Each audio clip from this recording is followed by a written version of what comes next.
To understand the tragedy unfolding in Myanmar today, we have to stop seeing it as a series of isolated riots. This is a 78-year struggle for the soul of a nation. It is a war between a people who have tasted democracy and a military elite that refuses to let go. Our story truly ignites in 1988. After decades of isolation under General Ne Win's Burmese way to socialism, the economy collapsed. On August 8th, 88 thousands of students, monks, and everyday citizens flooded the streets demanding democracy. The military's response? Brute force? Thousands were killed. But from this bloodbath, a symbol emerged. Aung San Suu Kyi. While the military formed a new junta to tighten its grip, the people's desire for a multi-party system was officially born.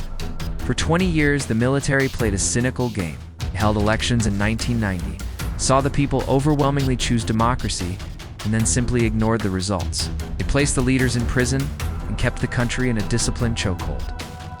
During this time, the world mostly looked away, while ethnic minorities in the borderlands faced a forgotten war that never truly stopped.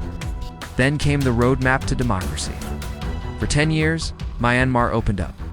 Sanctions were lifted, the internet arrived, and in 2015, the people finally saw a civilian-led government. It was imperfect, and the military still held 25% of parliament by law. But there was hope.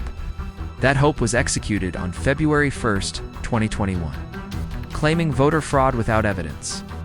General Min Aung Hlaing seized power, but the military made a fatal miscalculation. They were dealing with a generation that knew what freedom felt like. The protests turned into a civil disobedience movement. When the junta started snipers against civilians, the people picked up arms. The People's Defense Forces (PDF) were born, uniting with ethnic rebel armies that had been fighting the state for decades. We are now in March 2026. The situation is at a breaking point. The military junta has lost control of over 70% of the country's territory. They are no longer a government. They are an occupying force in their own capital. Just last month, the regime held sham elections in the few cities they still control, a desperate attempt at legitimacy that the international community has rightly rejected. To compensate for their losses on the ground, the military has turned to the skies, launching relentless airstrikes on schools, markets, and hospitals. Millions are displaced.